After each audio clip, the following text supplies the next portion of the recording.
चीज बड़ी है मस्त मस्त तो चीज बड़ी है मस्त तो चीज बड़ी है मस्त मस्त तो चीज बड़ी है मस्त तू चीज बड़ी है मस्त मस्त मैं चीज बड़ी हूँ मस्त।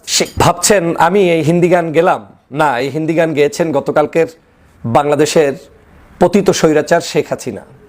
আসসালামু আলাইকুম। ফেব্রুয়ারিতে লাগাতার হরতাল অবরোধ দিয়েছে আওয়ামী লীগের শেখ হাসিনা এবং এর মাধ্যমে সে দেশে আসতে চায়, তাই গানের তালে তালে এর প্রতিবাদ জানিয়েছেন বিএনপি নেতা ডক্টর ফয়জুল হক। সুপ্রিয় দর্শক, এ সম্পর্কে বিস্তারিত আমরা বিএনপি নেতা ডক্টর ফয়জুল হকের মুখ থেকে জেনে আসব। তিনি নতুন করে এখন সব কিছুতে যখন ফেল করেছেন, জিরো পয়েন্টে আসতে চেয়ে আসতে পারেননি, চট করে আসতে চেয়ে আসতে পারেননি, তখন তিনি এখন হিন্দি গানের তালে পতিত আওয়ামী লীগের স্বৈরাচারের দোসরদেরকে এখন উজ্জীবিত করার চেষ্টা করছেন। তিনি গান গেয়ে ছাত্রলীগের নেতাকর্মীদেরকে, আওয়ামী লীগের নেতাকর্মীদেরকে উজ্জীবিত করছেন, গিয়ারে একটু হলেও নতুন করে শক্তি যোগানোর চেষ্টা করছেন। কিন্তু এই মহিলা জানে না যে আজকের এই বাংলাদেশ থেকে তিনি পালিয়ে গিয়েছেন। আপনারা জানেন যে শেখ হাসিনা ষড়যন্ত্র অব্যাহত রাখতে গিয়ে নতুন করে আবার আরেকটি কর্মসূচিও ঘোষণা করেছেন। এই চিজ বাড়ি হায় মাস্ত মাস্ত গানের তালে তালে তিনি বাংলাদেশের ফেব্রুয়ারি মাসে প্রবেশ করার জন্য তার এই ব্যান্ড পার্টি সহ রেডি হয়ে আছেন। তিনি চেষ্টা করে যাচ্ছেন ফেব্রুয়ারি মাসে হরতাল অবরোধ কর্মসূচি দিয়ে নেতাকর্মী সবাইকে নিয়ে সদল বলে বাংলাদেশে প্রবেশ করবেন। ইতিমধ্যেই তিনি হরতাল এবং অবরোধ কর্মসূচি ঘোষণা করেছেন। যদিও তাদের এই হরতাল এবং অবরোধ কর্মসূচিকে আমি ব্র্যান্ডিং করতে চাই না, আমি শুধু এই কথাটাই বলতে চাই যে যারা বাংলাদেশ থেকে পালিয়ে গিয়েছে এবং যেটা শেখ হাসিনা নিজে বারবার তার অডিওতেও বলেছে যে 20 মিনিট আমার হাতে আর সময় ছিল না। তো তোমার এত বড় প্রশাসন, এত বড় শক্তি, এত বড় তোমার সমগ্র মানুষ, তোমার আওয়ামী লীগ, তোমার দেশ, তোমার এই ধরনের বক্তব্য বাংলাদেশের জনগণ শুনতে শুনতে অভ্যস্ত হয়ে গিয়েছে। সেই জায়গায় তুমি পালাতে হয় 20 মিনিটের জন্য? 20 মিনিট থাকলে নাকি তোমার জীবন শেষ হয়ে যেত? তাহলে কেমন বাংলাদেশ গত 16 বছরে তুমি গঠন করেছো, যেই বাংলাদেশে তোমার নিরাপত্তা দেওয়ার জন্য একটা মানুষ নাই, 20 মিনিটে তোমাকে পালাতে হবে? তো যেই নেত্রী জানে যে 20 মিনিটে পালাতে হবে, সে নাকি আবার বাংলাদেশে আসার স্বপ্ন দেখে এবং আবার হরতাল করবে, অবরোধ করবে। অবরোধ হরতাল তো আমরা দেখেছি গত 5 তারিখের পর থেকে এখন পর্যন্ত। আওয়ামী লীগের হরতালও দেখেছি, 18 তারিখ হয়ে গিয়েছে। বাংলাদেশের কোনো জায়গায় একটা মশামাছি পর্যন্ত নামার দুঃসাহস দেখায় নাই। 2-1 জায়গায় সেদিন রাত্রে গুজব ছড়িয়ে কিছু মানুষকে নামানোর চেষ্টা করেছিল যে সেনাবাহিনী ক্ষমতা নিয়ে যাবে। তারপরে ডক্টর মোহাম্মদ ইউনূস পদত্যাগ করেছে, উপদেষ্টারা সব পালিয়ে যাচ্ছে। পরক্ষণেই দেখলাম উপদেষ্টা ঠিকই তার সেই যমুনায় আরাম করে ঘুমাচ্ছে, আমরাও ঘুমাচ্ছি। কিন্তু ছাত্রলীগের যারা আনন্দ রেলি বের করেছিলেন তারা এখন শ্রীঘরের মধ্যে খুব সুন্দরভাবে সেই ভিতরে আটকা আছে, লকারের ভিতরে তাদেরকে বন্দি করে রাখা হয়েছে। আজকের ঠিক একই উপায় আমরা দেখেছিলাম। জিরো পয়েন্টে আওয়ামী লীগ আসবে আসবে আসবে বলে, জিরো পয়েন্ট তো দূরের কথা, বাংলাদেশের কোনো জায়গায় তাদের অস্তিত্ব নেই। বরং জিরো পয়েন্টের কাছেই আওয়ামী লীগের কেন্দ্রীয় কার্যালয়ে এখন মানুষ টয়লেট সেন্টার বানিয়েছে। তাহলে সেই দলের নেত্রী বলছেন ফেব্রুয়ারি মাসে নাকি নতুন করে আসবে। আমি বারবার আপনাদেরকে বলি যে আওয়ামী লীগ একটা মিথ্যাচারের দল। তারা এই বক্তব্যগুলো দিয়ে শুধুমাত্র তার যারা নেতাকর্মী আছে, যেহেতু ওদের কারো জন্য কোনো মায়া নেই, ওই নেতাকর্মীদেরকে একটু বিক্রি করে, তাদেরকে একটু উজ্জীবিত করে পরিস্থিতিটাকে একটু ঘোলাটে করার চেষ্টায় তারা লিপ্ত হচ্ছে। আমরা গত কয়েক মাস আগে শুনেছিলাম যে বাংলাদেশে আপনার পরিবর্তন করে দিবে আমেরিকার প্রেসিডেন্ট ট্রাম্প। তিনি নির্বাচিত হয়েছেন। শেখ হাসিনার অডিও কল থেকে আমরা জানতে পেরেছিলাম যে ট্রাম্পের ছবি লাগিয়ে সেই ছবির উপরে যাতে আক্রমণ করে নিজেরা এবং সেটা আবার ছবি তুলে তারা বিশ্ববাসীকে দেখাবে, আমেরিকাকে দেখাবে। সেই নাটকও কিন্তু ভেস্তে গিয়েছে। আমরা তাদের একটার পর একটা নাটক দেখলাম। জিরো পয়েন্টে মানুষ আনার চেষ্টা করা হলো, ঢাকায় মানুষ আনার চেষ্টা করা হলো যে ডক্টর মোহাম্মদ ইউনূস সুদে টাকা দিবে সবাইকে, ব্যাংক থেকে লোন দিবে, 1 লাখ টাকা 2 লাখ টাকা করে লোন দিবে। মানুষগুলোকে বাস ভাড়া দিয়ে ঢাকায় আনা হলো। সেই মানুষরা কিন্তু এখন আজকে তারা যারা এই অপকর্মটি করেছিল তারা এখন জেলের মধ্যে। আর যারা সাধারণ মানুষ তারা বুঝেছে এটা আওয়ামী লীগের ফাঁদ, তারা তাদের বাড়িতে চলে গিয়েছে।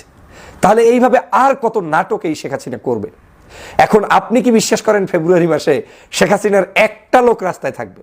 আমি বললাম যে শেখ হাসিনার নামে ব্যানার নিয়ে হরতাল করবে, পিকেটিং করবে, অবরোধ করবে, এরকম একজন আওয়ামী লীগ আপনার কাছে বিশ্বাস হয় যারা আসতে পারবে? যদি তাই হতো তাহলে শেখ হাসিনা যেদিন পালিয়ে যায় সেদিন অন্তত একটা এমপি মন্ত্রী তার সাথে সাক্ষাতে মিলিত হতে পারতেন। এই দলটি এমন নিষ্ঠুর এবং এমন পাচাটা, এমন স্বার্থবাদী দল, সেটা 15ই আগস্ট দেখেছি। শেখ মুজিবের নিথর দেহ যখন পড়েছিল কেউ তাকে একটা সেকেন্ডের জন্য দেখতে যায়নি। তার জিয়ারতের জন্য মাজারে জানাজায় পর্যন্ত কেউ আসে নাই। সমগ্র জায়গায় আওয়ামী লীগ উল্লাস প্রকাশ করেছে, মিষ্টি বিতরণ করেছে। শেখ হাসিনার মূলত শক্তিটা হচ্ছে অবৈধ শাসক হিসাবে তিনি যখন যাকে যতটুকু দিতে পেরেছেন সে ততটুকু খেয়ে নিজের পেটকে ভরেছে, কিন্তু এই দলের দুর্দিনে তিনি থাকবেন না, থাকেন নাই। তার প্রমাণ হচ্ছে 15ই আগস্ট এবং এই 5ই আগস্ট। আগামী দিনেও শেখ হাসিনা এই যে হরতাল কর্মসূচি কিংবা অবরোধ কর্মসূচি করতে চায় বলে ঘোষণা দিয়েছেন, বাংলাদেশের মানুষ একদম জায়গা মতো ঢুকিয়ে দিবে। এই যারা যারা হরতাল করতে আসবে, যারা যারা অবরোধ করতে আসবে, অনৈতিক এই দাবি নিয়ে রাস্তায় নামতে আসবে, ডক্টর মোহাম্মদ ইউনূসের সরকারকে ফালানোর জন্য রাস্তায় নামবে, তারা প্রত্যেকেই পরাস্ত হবে। শুধু পরাস্তই নয়, বাংলার মাটিতে তাদেরকে এদেশের জনগণ চূড়ান্ত শাস্তি নিশ্চিত করে ছাড়বে। ভাবছেন বাংলাদেশে আসবেন আর ওই আপনার গান গেয়ে গেয়ে চিজ বাড়ি হায় মাস্ত মাস্ত গিয়ে আপনি আরাম বিলাসের চিন্তা করছেন? তো কোনো সুযোগ নেই। কতটা বেহায়া হলে, কতটা নির্লজ্জ হলে মানুষ খুন করার পরে হিন্দি গান গেয়ে নেতাকর্মীদেরকে এখন উজ্জীবিত করে। এই চরিত্রটা কখন থেকে জানেন? এই আওয়ামী লীগের শুরু থেকেই। নিশ্চয়ই মনে আছে 28 অক্টোবরের লগি বৈঠা যখন শুরু করেছিল এই শেখ হাসিনা, তখন কিন্তু ওই লগি বৈঠার যাদেরকে হত্যা করেছে লগি বৈঠা দিয়ে, তাদের দেহের উপরে এই নৃত্য করেছিল এই শেখ হাসিনার গোষ্ঠীরা, এবং এই লগি বৈঠার হুকুম দিয়েছিল শেখ হাসিনা। আজ একই অবস্থায় বাংলাদেশের মানুষের কাছে ক্ষমা না চেয়ে, তারা যে এত মানুষকে খুন করেছে সেটাকে স্বীকার না করে, তিনি এখন আছেন সেই চিজ বাড়ি হায় মাস্ত মাস্ত নিয়ে ব্যস্ত। মূলত এই গানটা শেখ হাসিনা যে গাচ্ছে, এটার দ্বারাই প্রমাণ হচ্ছে তার শরীরের মধ্যে ন্যূনতম মানবতা বোধ কিংবা ন্যূনতম মানুষত্ব যাকে বলে সেটা তার নাই। আর থাকবে কি করে? আজও দেখলাম এখানে একটা নিউজে প্রকাশ পেয়েছে, হিউম্যান রাইটস ওয়াচ তদন্ত করে বলছেন যে বাংলাদেশে যাদেরকে আয়নাঘরে রাখা হয়েছে তার মধ্যে অন্যতম আমান আল আজমি, তাকে নাকি শেখ হাসিনা ডাইরেক্ট খুন করার নির্দেশ দিয়েছেন। একজন আর্মি কর্মকর্তা নিয়মিত শেখ হাসিনার কাছে ব্রিফ করতে যাইতেন আমান আল আজমির অবস্থা, তখন শেখ হাসিনাকে তিনি বুঝাতেন যে এই ব্যক্তিকে ছেড়ে দেওয়া হোক, তখন শেখ হাসিনা বললেন মেরে ফেলা হোক। আজ সেই কথাগুলো বের হচ্ছে। আয়নাঘরে মানুষদেরকে হত্যা করেছে, র্যাব দিয়ে ক্রস ফায়ার করিয়েছে, বিভিন্ন জায়গায় প্রশাসনিক লোকদেরকে দিয়ে মানুষ গুম করেছে, খুন করেছে। সবগুলো ভুলে এখন সে চিজ বাড়ি হয় মাস্ত মাস্ত।